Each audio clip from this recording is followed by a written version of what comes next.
Good morning mga kabayan. Sa video ito, magkakabit ako ng window shutter. Ano ba ang window shutter? Ang window shutter is basically an alternative sa Venetian blind, vertical blinds, roller blinds, at saka mga window curtains. At the moment, ang nakakabit doon sa bedroom namin is window curtain. Kaya lang, dito kasi sa UK, ang mga sukat ng bahay nila rito is medyo maliliit, siguro dahil na din sa klima. Siyempre pag malamig, mas maliit ang bahay mo, mas maliit ang sukat ng bahay mo, mas madaling painitin yung bahay mo, so hindi ka masyadong makonsumo sa energy.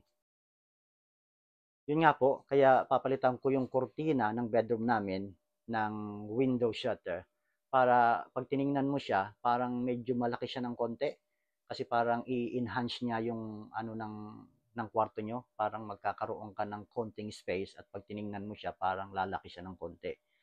Nasabi ko yun kasi siyempre pag may kurtina ka, yung kurtina mo nasa harapan ng bintana mo, naka-fix sa wall. So pag linadlad mo yung kurtina mo, basically yung pasamano ng bintana mo parang nawawala. So pag tiningnan mo siya, parang maliit.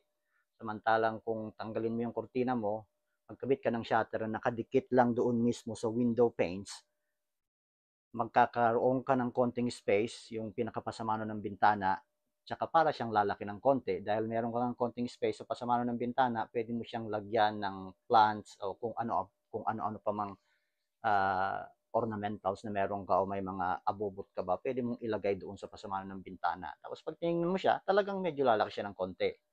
So, without further ado, bubuksan ko na yung binili kong window shutter. So fingers crossed, sana yung sukat na binigay ko doon sa supplier ng in-order ko siya online, sana tama. So tara, samahan niyo ako.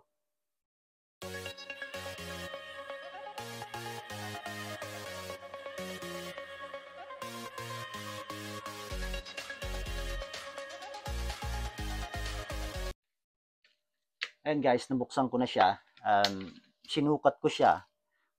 Ang sukat niya is medyo malaki doon sa sukat na binigay ko doon sa supplier nung in-order ko siya online. Kasi ang width niya dapat 402 lang. Ito lumalabas dito is about 440.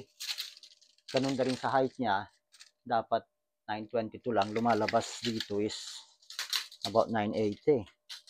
So, hindi ako masyadong sigurado ngayon kung kasya ba to. Ang naiisip ko lang is baka meron siyang overlap sa paikot ng bintana para masil siya.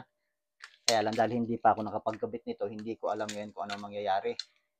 For your information nga pala guys, itong window shutter, no tools required basically. Basta tama ang sukat ng nabigay mo sa kanila ng binili mo, ang gagawin mo lang, ikakabit mo lang yung clips provided doon sa may bintana, sa window pane. Tapos itong mga shutter is basically just clip into place. So hopefully tama yung sukat na binigay ko sa kanila at saka itong bintana na to is saktong-sakto doon sa bintanang pagkakabitan ko. So tara, subukan na natin. Fingers crossed. Kasama pala sa nabili ko, nag-supply sila ng 8 bracket o 8 clips. Ito ang clip na isinupply nila. So actually, hindi ko pa alam kung paano ikakabit tong clips na to dun sa may window pane. So I need to work it out and hopefully it will work out just fine. So tara, samahan niyo ako. Yun nga guys, dahil walang instruction manual, hindi ko masyadong sigurado kung paano ko ikakabit tong clip. Pero sa palagay ko, ganito to.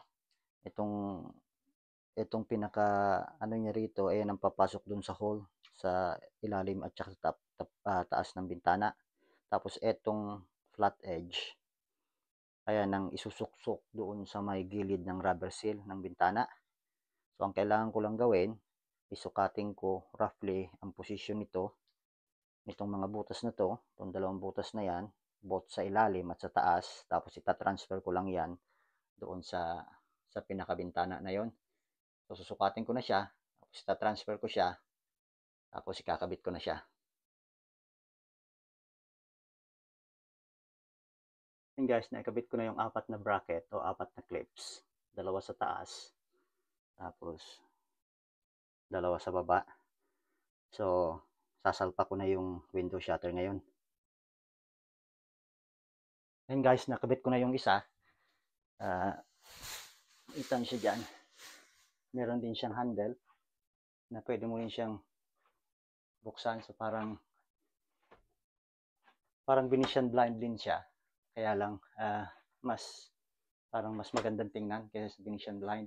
So hindi mo na kailangan ng kortina kasi pag nakakabit siya, totally sealed siya eh. Wala kang makikitang sinag ng araw na lalabas sa blinds o sa window shutter. So pwede mo siyang buksan, ganyan, at pwede mo rin siyang sarado.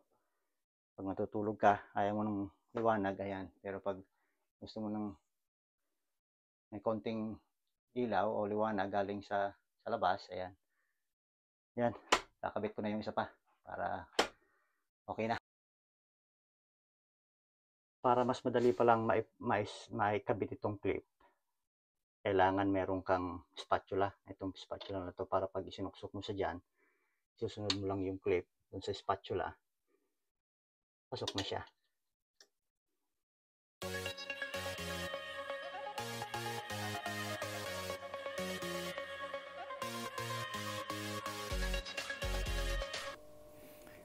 Fully fitted na yung dalawang window shutters, guys. It looks really good. Hopefully you like it.